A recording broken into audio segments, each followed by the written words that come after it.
Hi, everyone, and welcome to our next video in the question and answer series for Research Like a Pro. And we have a great question today that came in from our study group. How do you transfer a timeline in Airtable to a Word document?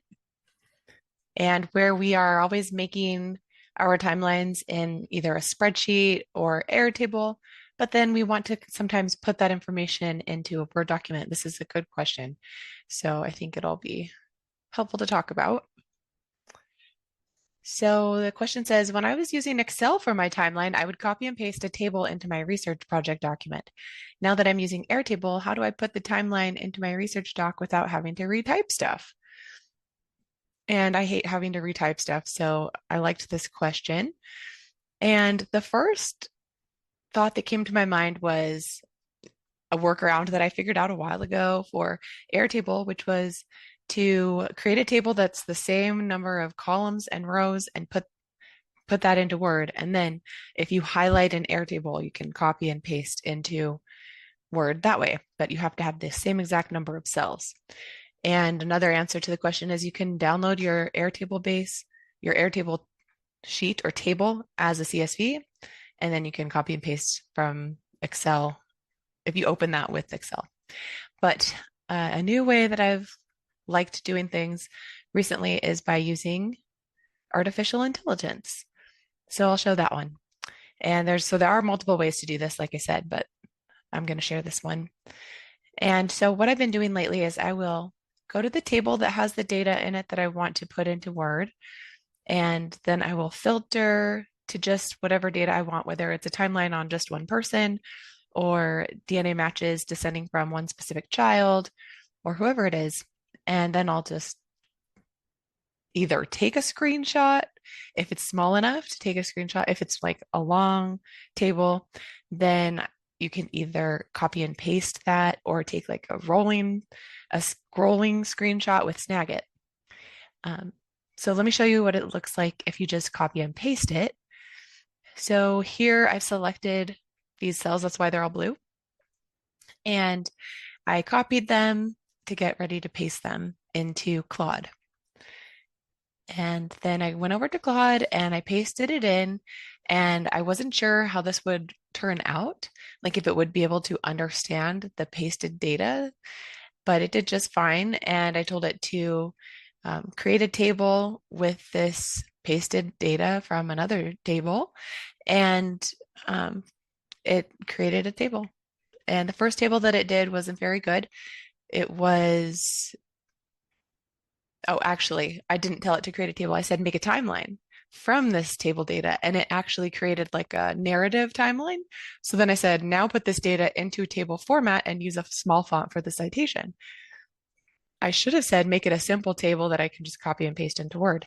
Instead, it wrote HTML to make all these different fonts and colors. So it took it a little bit longer, but it still was fine. I could copy and paste it out of here and put it into Word. But it just took a longer time. But I thought it was helpful to get the table generated without me having to copy and paste a bunch of stuff and format it myself. It just kind of worked in the background on this. The thing that's great about when you have it in a side-by-side editor like this is that you can tell it to make changes and say, oh, actually, I don't want it to be green and blue.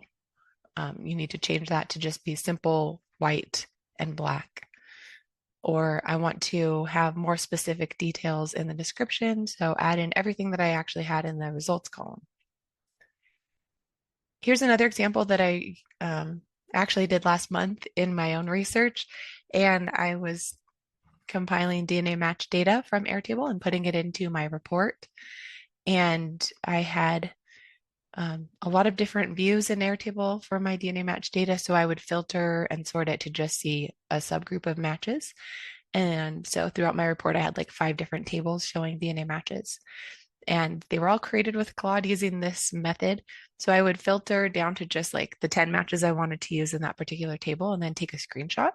And then I pasted it like this. You can see at the top here, I've pasted a screenshot of Airtable and told it to create a simple table using the screenshot from Airtable using the same column headers. And that's one of the things I like about the screenshot method is because when you copy and paste from Airtable, you can't get the headers for some reason very easily. I can't figure that out. So the screenshot accomplishes that. And I told it to combine certain columns and make the name of the child of Sally Keaton in parentheses and that kind of thing. So then it created that as an artifact, and then you can open this in the side-by-side viewer. So I did that, and the table was pretty great. It was simple, and it had the data that I had in the screenshot, but made it ready to put into Word. And then I just continued this conversation and told it to make 5 more tables in the same style, and then the version would change from version 1 to version 2, and it saves all the versions, which is something I really like about Claude artifacts.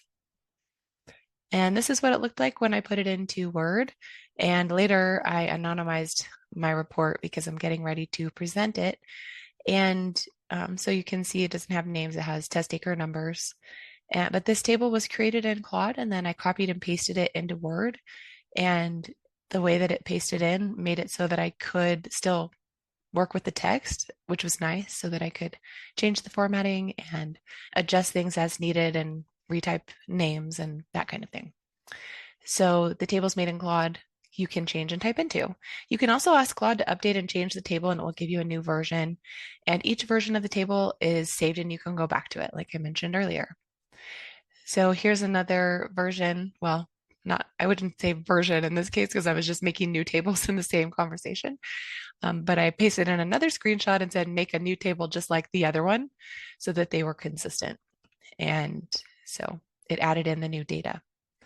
And so here's another table that was a little bit longer. All right, so the takeaways are that AI can help with transferring tables from Airtable to Word or Google Docs. You can either copy and paste the table data and AI will understand it. I used Claude, or you can use screenshots. So hopefully you can add that to your toolbox as one way to get information from Airtable and into your research report or your research project document.